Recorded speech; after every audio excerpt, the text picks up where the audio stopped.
Shirika la utangazaji Tanzania TBC linatumia fursa hii kuwatangaza washindi wa shindano la insha lililokuwa na swali lifuatalo. Mara baada ya uhuru, mwasisi wa taifa Mwalimu Julius Kambarage Nyerere alitangaza ujinga, maradhi na umaskini kuwa maadui wakuu watatu wa maendeleo ya nchi. Jadili njia au hatua zilizochukuliwa na Tanzania katika kukabiliana na maadui hawa. Washindi watano wa shindano hili ni wafuatao. Mshindi wa kwanza Wilson Amos Fute, mwanafunzi wa kidato cha 3 kutoka Mivinjeni Sekondari Iringa.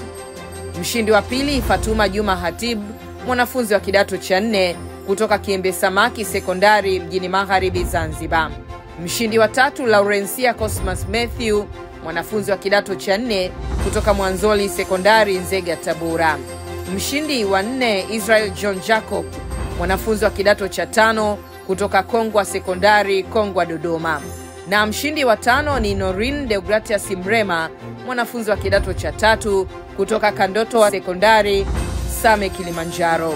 Washindi hawa watano watakabidhiwa zawadi tarehe 10 Oktoba mwaka 2025 na Waziri Mkuu wa Jamhuri ya Muungano wa Tanzania Kassim Majaliwa katika uzinduzi wa wiki ya vijana kitaifa mkoani Mbeya. Shindano la insha lililoendeshwa kwa miezi miwili limeratibiwa na TBC kwa kushirikiana na Wizara ya Elimu na Ofisi ya Rais, Tawala za Mikoa na Serikali za Mitaa TAMISEMI.